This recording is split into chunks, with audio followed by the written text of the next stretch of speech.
Juan, c'est un jeune Syrien kurde de 34 ans. Il était un membre actif de l'Union des jeunes kurdes de Syrie. Il a été arrêté le 3 septembre 2012.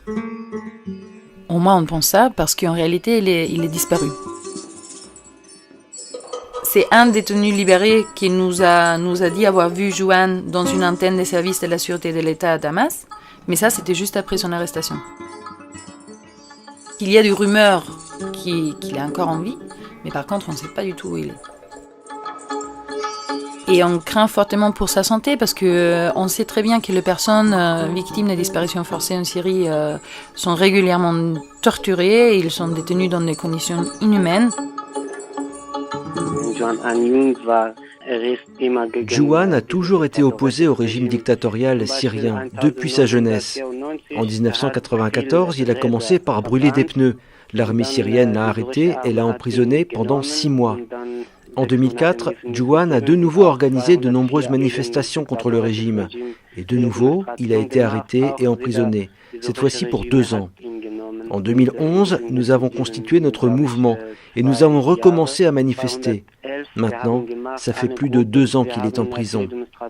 Un matin, à 5 heures, alors que Juan dormait encore, les services secrets et l'armée syrienne ont débarqué chez lui. Ils étaient venus à bord de 2 voitures et étaient armés. Depuis, nous l'avons cherché partout. Il est possible que Juan ait été dans une grande prison à Damas qui s'appelle Adra il y a 5 mois, mais nous n'en sommes pas certains. Il y serait resté 2 ou 3 mois. Mais depuis, nous ne savons plus où il se trouve.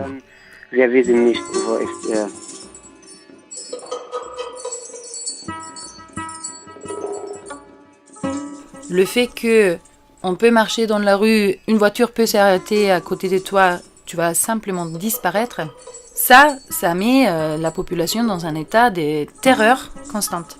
Psychologiquement, c'est une arme de guerre.